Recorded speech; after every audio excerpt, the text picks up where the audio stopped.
देखिए, यहाँ पे एक प्रॉब्लम है। मैंने वीडियो भी दिया था आपको, उस वीडियो को भी प्रीफर कर सकते हैं। Okay, the current and voltage profile of an element are as shown below in figure. Determine the element and find its value. Okay, हमारा जो है एक एलिमेंट की कॉरेस्पॉन्डिंग, एक ही एलिमेंट है, एक एलिमेंट के कॉरेस्पॉन्डिंग वोल्टेज और करंट का प्रोफाइल दिया हुआ है, यानी कि उसका वेव फॉर्म दिया हुआ है। इस तरह से देखिए,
ये करंट और वोल्टेज का प्रोफाइल दिया हुआ है ना। इसमें आपको फाइंड आउट करना है कि ये किस एलिमेंट के थ्रू जो है करंट है और किस एलिमेंट के क्रॉस वोल्टेज है। ओके, आप देखेंगे कि यहाँ पे जो है जिस स्टूडेंट को तीनों एलिमेंट के बारे में तब तक पूरा कंप्लीटली पता नहीं होगा, ओके, जब तक पता नहीं होगा तब तक वो उससे सॉल्यूशन नहीं दे पाएगा। यहाँ पे तीन एलिमेंट का कहने का मतलब क्या है, या तो ये तीन एलिमेंट रेसिस्टेंस होगा, इंडक्टेंस होगा या कैपेसिटेंस, तीनों में से कोई एक एलिमेंट होगा। ओके, यानी कि रेसिस्टेंस अगर होता तब क्या होता, क्या ऐसा प्रोफाइल हो सकता है, इंडक्टेंस अगर होता तब ऐसा प्रोफाइल हो सकता है, कैपेसिटेंस अगर होता तब ऐसा हो सकता है या नहीं। ओके, बट ये एक एलिमेंट का दिया हुआ है तो दूसरा एलिमेंट का नहीं हो सकता। ओके, अगर दूसरा एलिमेंट का भी हुआ तो वो भी हम लोग देख सकते हैं ना। हम लोग एक एक करके प्रोफाइल देखते हैं पहले समझने के लिए। ये हमारा रेसिस्टेंस है, ये इंडक्टेंस ये कैपेसिटेंस है ना।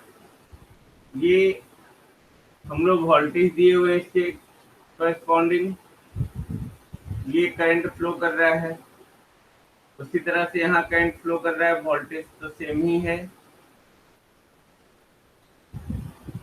इसमें भी करंट फ्लो कर रहा है, वोल्टेज इसमें भी सेम।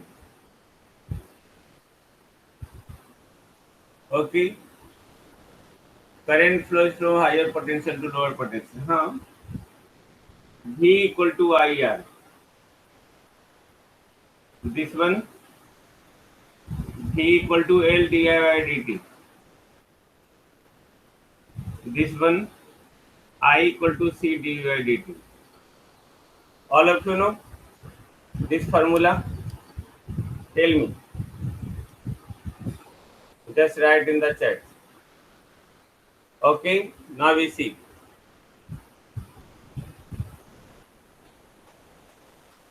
Okay, अब ये देखो, ये कहता है V is directly proportional to I for the given resistance, है ना। जो भी रेसिस्टेंस दिया हुआ है, ओके, उस रेसिस्टेंस तो हमारा कांस्टेंट होगा, 2 ओम, 10 ओम, 2 kilo ohm, 5 kilo ohm, 10 kilo ohm, 2 mega ohm, like that. Okay, कुछ भी हो सकता है। तो वहाँ पे करंट और वोल्टेज जो है डायरेक्टली प्रोपोर्शनल है। डायरेक्टली प्रोपोर्शनल कहने का मतलब क्या हो गया कि अगर करंट और वोल्टेज का वेरिएशन जो होगा वो टाइम के रिस्पेक्ट में वो आपका जो है सेम सेम होगा, सेम सेम होगा। यानी कि अगर जो है कि वोल्टेज इस तरह से वैरी कर रहा है तो करंट का भी नेचर इस तरह से होगा। अगर वोल्टेज आपका इस तरह से वैरी कर रहा है तो करंट भी इसी तरह का नेचर होगा। अगर वोल्टेज का वैल्यू 0 है तो करंट का वैल्यू 0 होगा। अगर वोल्टेज इस तरह से फ्लो कर रहा है तो करंट भी इस तरह से होगा, लाइक दैट।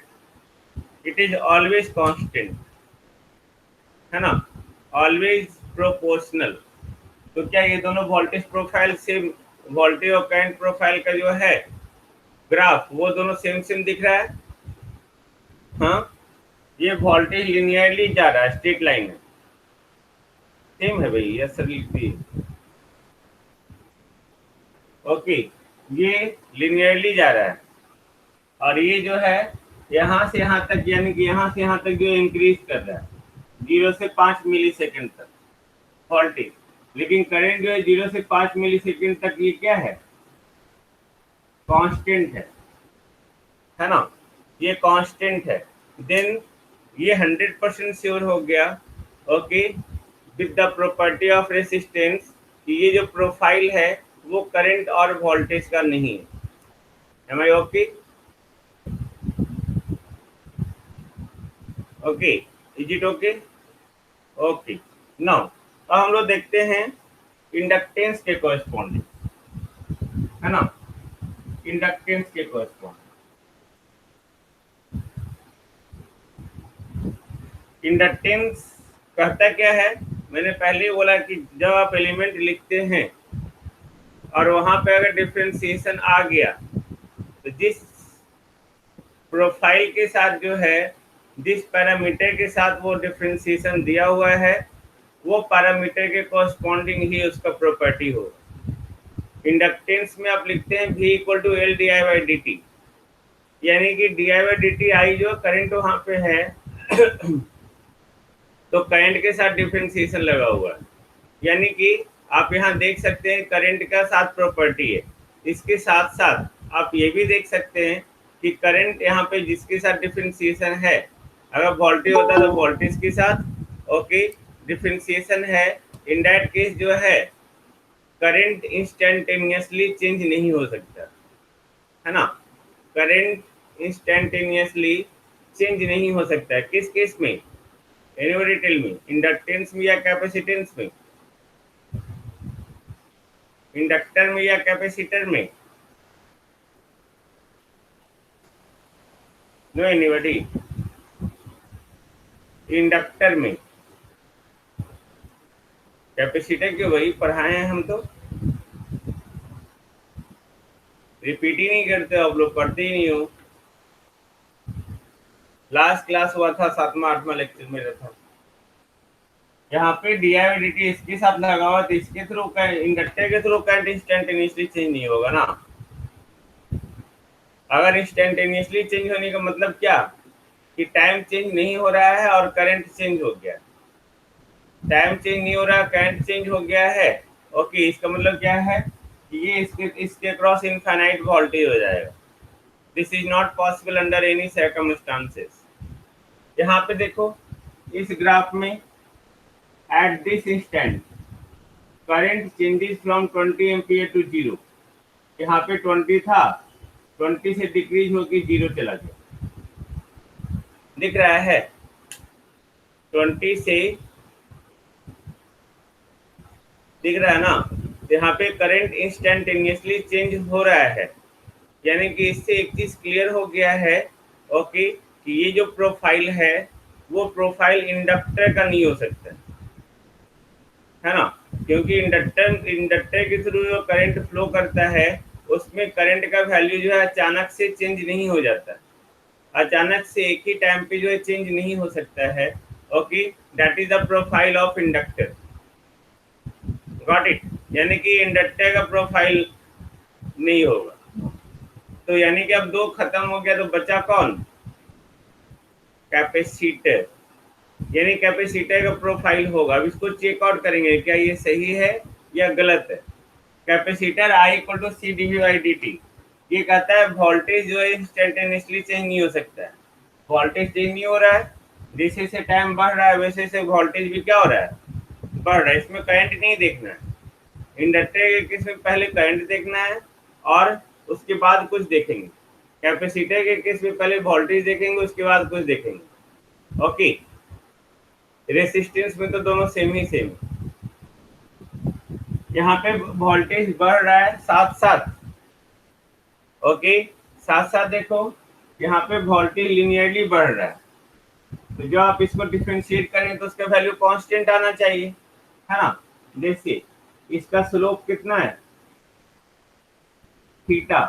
थीटा को लिख सकते हैं हम लोग D by D T. Tell me, theta represent करता है स्लोप को, सही है, यस सर, टेन थीटा ना भाई, tan theta is the slope ना, tan theta is the slope. हाँ पहले उसी को देखेंगे, tan theta is the slope and tan theta जो देगा जिसका प्रोफाइल होगा उसका differentiation d by D t, okay. तो टेन थीटा जो होगा d by D t equal to tan theta, d by D t यहाँ पे चेंज कितना हो रहा है, 10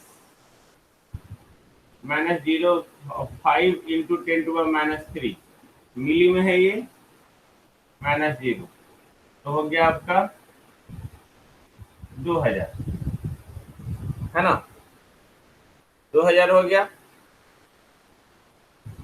2000 वोल्ट पर सेकेंड, यानी कि 2 किलो वोल्ट पर सेकेंड, यानी कि एक सेकेंड में जो है 2000 वोल्ट चेंज हो रहा है। इसका मतलब यही हुआ ना, पर सेकेंड 2000 वोल्ट चेंज हो रहा है ना। या तो आप इसको ये भी लिख सकते थे, ऊपर वोल्ट आया पर मिली सेकेंड, यानी कि पर मिली सेकेंड जो है 2 वोल्ट का चेंजेज हो रहा है, सही है। तो डी बाई डी टी निकल गया। इस यहाँ से 0 से 5 सेकेंड तक करंट कितना फ्लो कर रहा है, 20 एम्पियर, है ना। तो पता चल गया पहले एलिमेंट हमारा कैपेसिटर है। अब यहाँ पे ये 20 equal to C into 2 into 10⁻³ तो 2 कहीं नीचे आ गया, 2 कैंसिल, 0.01 फैराड इसका आंसर हो, सही है। Tell me, is it okay और रॉन्ग?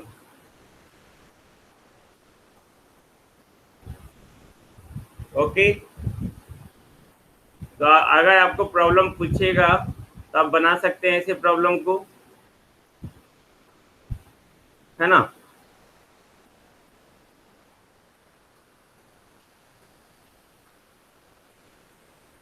ठीक है, नाउ दूसरा प्रॉब्लम देखो।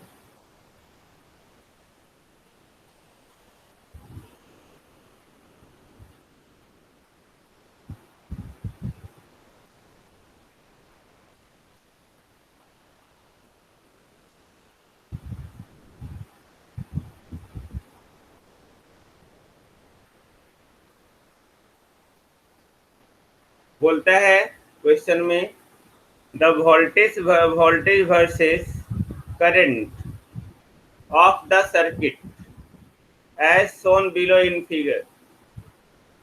एक फिगर दिया हुआ है ना, उस फिगर में वोल्टेज वर्सेस करंट जो है सर्किट का वो भी दिया हुआ है। आपको उसका इंटरनल रेसिस्टेंस निकालना है।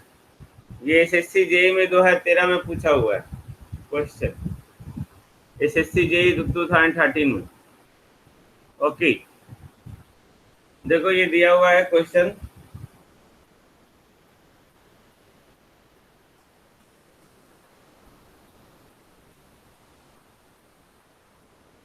दिस वन,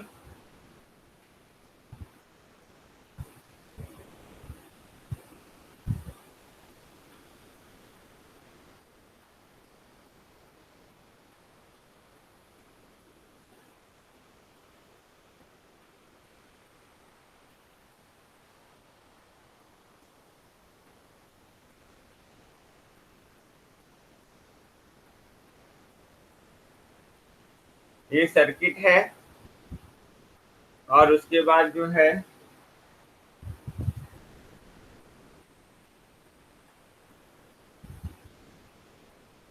ये प्रोफाइल दिया हुआ है।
यही दिया हुआ है बस।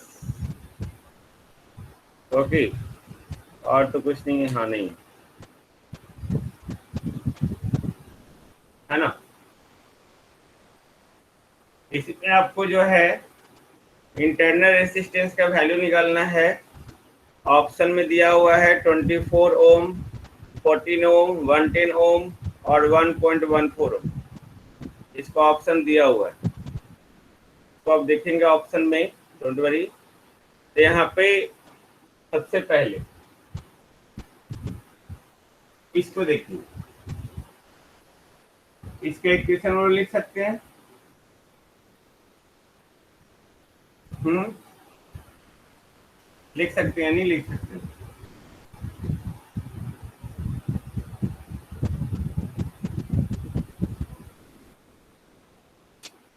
लिख सकते हैं। एक सेकेंड।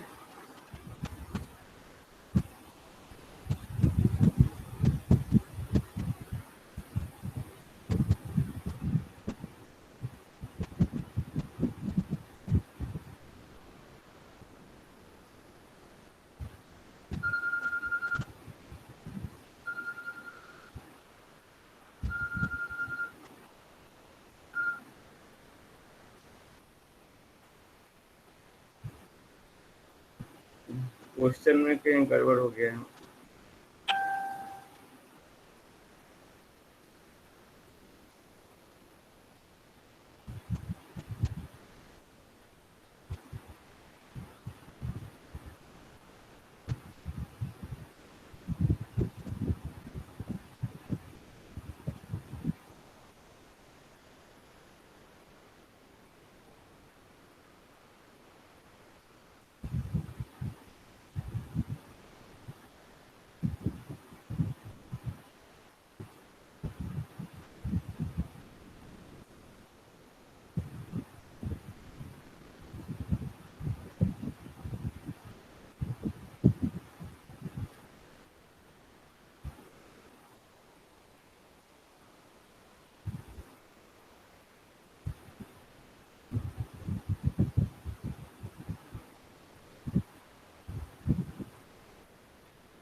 क्वेश्चन कहीं हम स्प्रिंट है।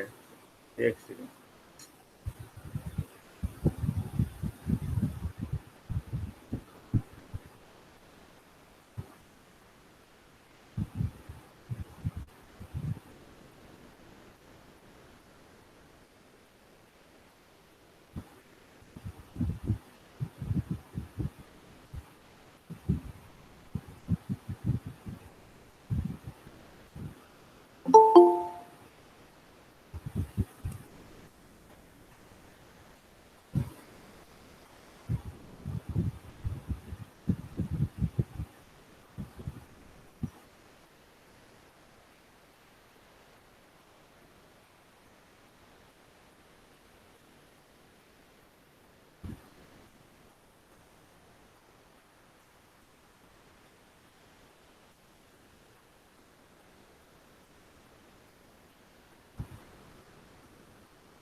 क्वेश्चन को देखना होगा बाद में।